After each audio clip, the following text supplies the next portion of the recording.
Assalamualaikum warahmatullahi wabarakatuh. Salam rahayu, rahayu, rahayu. Teman-teman, jumpa lagi dengan Laran Demak di channel Lancaneru ya teman-teman. Channel yang membahas tentang seni, budaya, tradisi, kehidupan sehari-hari serta wisata ya teman-teman. Di channel ini juga membahas tentang filosofi dan sedikit sejarah Nusantara teman-teman. Terima kasih sudah mendukung channel ini. Mari kita lanjutkan videonya teman-teman. Teman-teman, di video kali ini saya ingin membahas tentang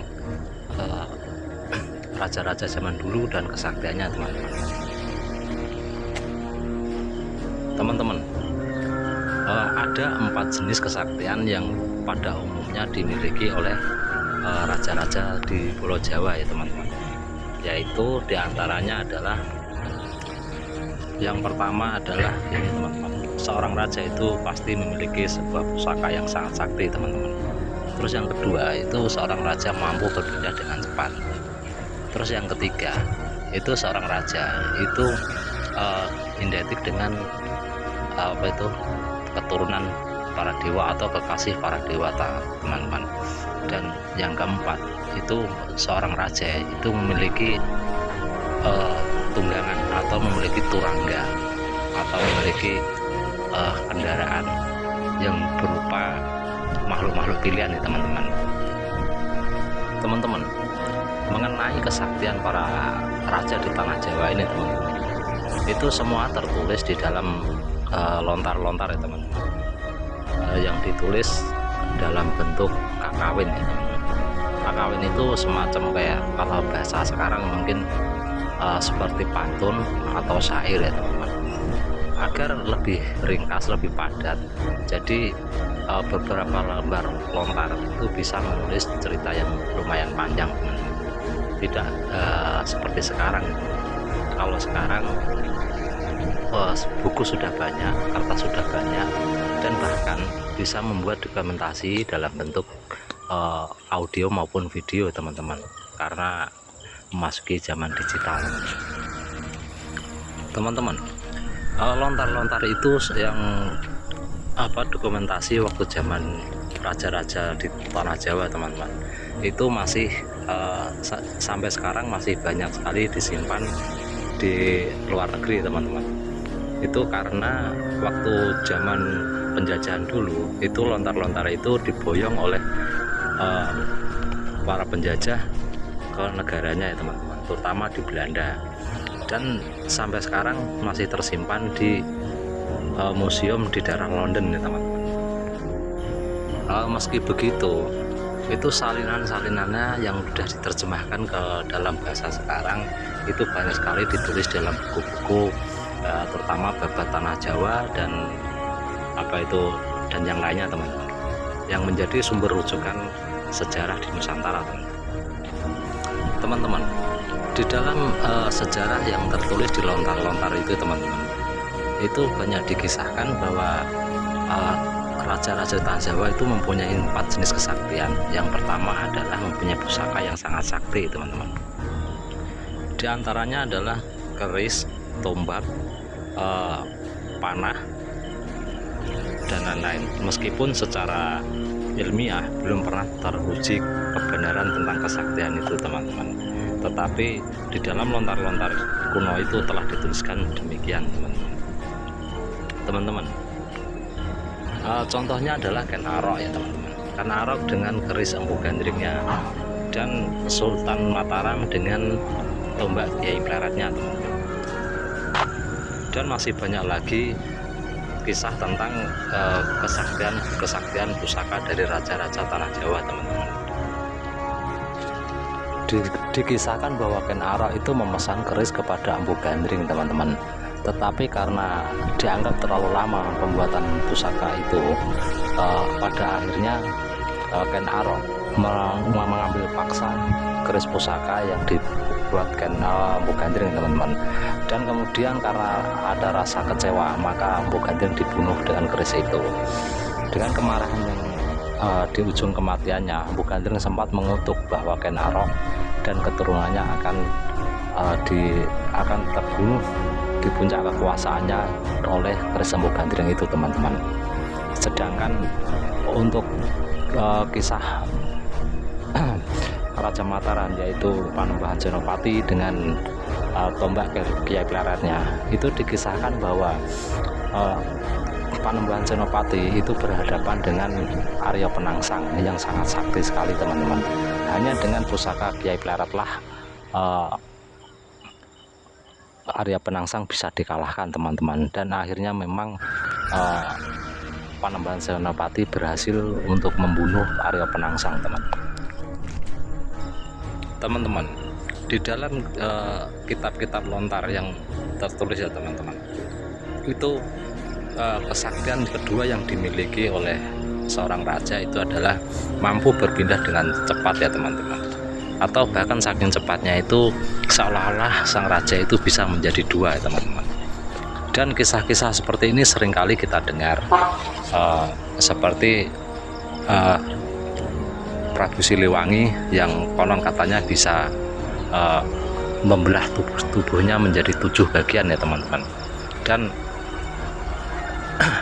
bahkan pada zaman ini presiden kita Pak Soekarno ya, presiden pertama kita Pak Soekarno itu mampu untuk bergerak dengan cepat ya teman-teman. Tahu-tahu sudah ada di sana, orang melihat di istana, tapi tahu-tahu ada orang yang melihat lagi Pak Soekarno itu ada di tempat lain dalam waktu yang hampir bersamaan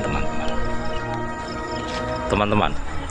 Kesaktian yang umumnya dimiliki oleh raja yang ketiga adalah raja itu adalah kekasih para dewa atau keturunan para dewa ya teman. Dan kisah-kisah seperti ini seringkali kita jumpai, seringkali kita dengar ya teman-teman, baik itu di dalam film-film kolosal, terus di dalam dongeng-dongeng maupun di dalam sejarah sendiri. Seperti juga dikisahkan bahwa Ken Arok itu merupakan keturunan dari Dewa Brahma yang berhubungan dengan Ken Endok ya teman-teman. Dan pada akhirnya menurunkan raja-raja di tanah Jawa teman-teman.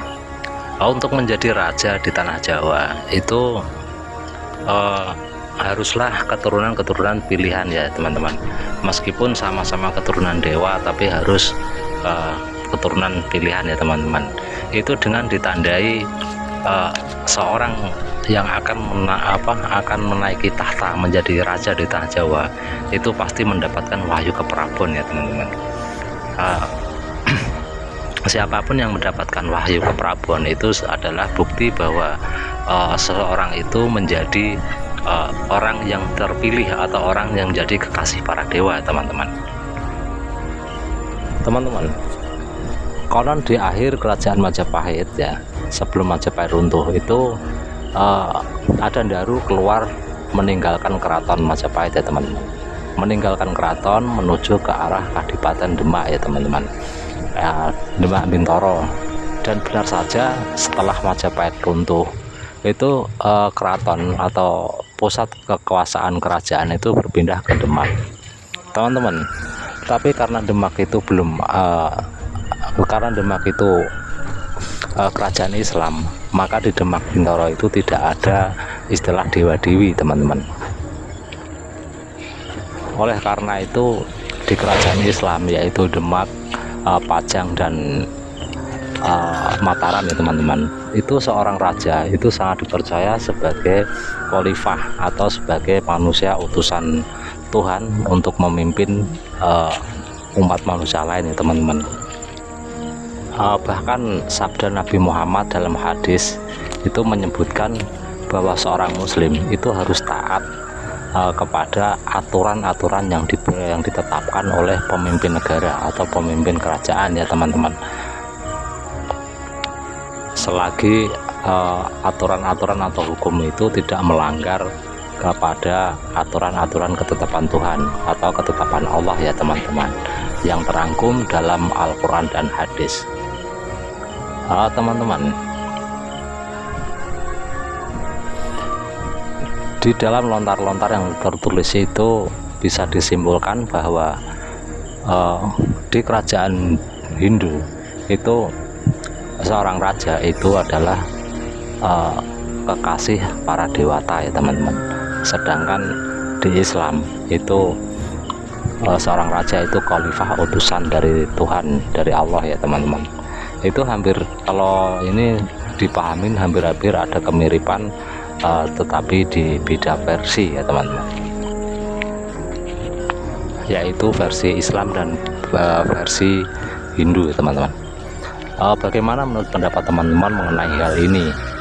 Teman-teman bisa sampaikan pendapatnya melalui kolom komentar teman-teman.